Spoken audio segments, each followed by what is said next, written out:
selamat datang di Deno Minang Channel.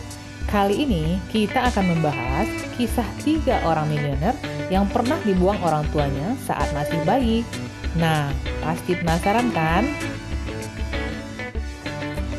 Anak adalah anugerah yang luar biasa tidak ternilai harganya. Banyak orang yang tidak segan mengeluarkan seluruh sumber daya dan upaya untuk memiliki anak, memaksimalkan seluruh sumber daya yang dimiliki demi mendapatkan seorang anak. Namun ternyata, karena berbagai alasan, bagi sebagian orang, kelahiran seorang anak tidaklah dikehendaki. Betapa sering kita mendengar berita, bayi yang baru dilahirkan dibuang oleh orang tuanya. Ada yang ditinggalkan di rumah kosong, diselokan, dibuang di tanah kosong, bahkan ada yang dibuang ke tempat sampah. Sangat miris. Namun, Tuhan Maha Kuasa, Maha Pengasih dan Penyayang. Tidak sedikit dari bayi-bayi yang pernah dibuang itu saat dewasa menjadi seseorang yang amat sukses. Nah, untuk video kali ini, Deno Minang Channel akan membagikan 3 kisah inspiratif orang-orang super sukses yang pernah dibuang oleh orang tuanya saat masih bayi. Siapakah mereka? Yuk kita simak video berikutnya. Tapi sebelumnya jangan lupa subscribe dulu ya, supaya kalian tidak ketinggalan video-video menarik lainnya dari Deno Minang Channel. Selamat menonton!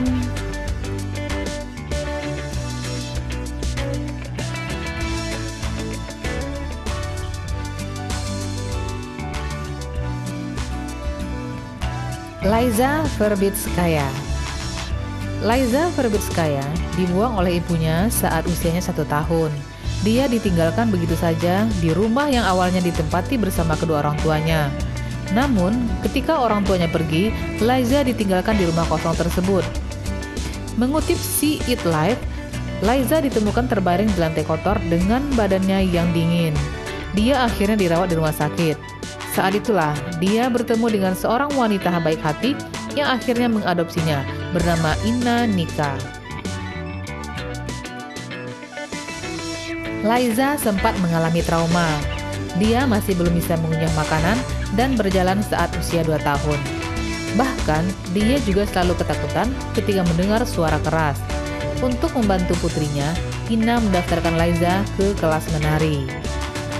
Selama sekolah pun menjadi masa yang berat baginya karena fisiknya berbeda dengan kebanyakan anak Rusia karena ia berkebangsaan Roma. Namun, berkat dukungan sang ibu, dia berhasil melewati masa sulit dan berhasil menang dalam sejumlah kontes kecantikan, pertunjukan bakat, hingga modeling. Saat Liza terkenal, sang ibu kandung, Zana, muncul. Dia mengaku menyesal dan mengatakan tak pernah berniat membuangnya. Dia beralasan bahwa layanan pelindungan anak membawanya secara paksa. Namun, Liza tetap memilih ibu angkatnya. Freddy Figures. Orang tidak akan menyangka jika Freddy Figures, seorang CEO Figures Communication dari Florida yang sukses, pernah dibuang orang tuanya ke tempat sampah saat baru dilahirkan. Beruntung, pria 30 tahunan yang telah mendirikan perusahaan cloud computing saat usianya baru 15 tahun tersebut diadopsi oleh Nathan dan Betty Figures ketika Freddy berusia 2 hari. Freddy diasuh dan dibesarkan oleh orang tua angkatnya dengan baik. Di usianya yang ke-24, ia membuat 80 perangkat lunak khusus. Inovasi Freddy bukan hanya di bidang komputer, tetapi juga teknologi lainnya. Ia pernah membuat sepatu dengan pelacak GPS dan fitur komunikasi 2 arah untuk ayah angkatnya saat mendapat diagnosa Alzheimer.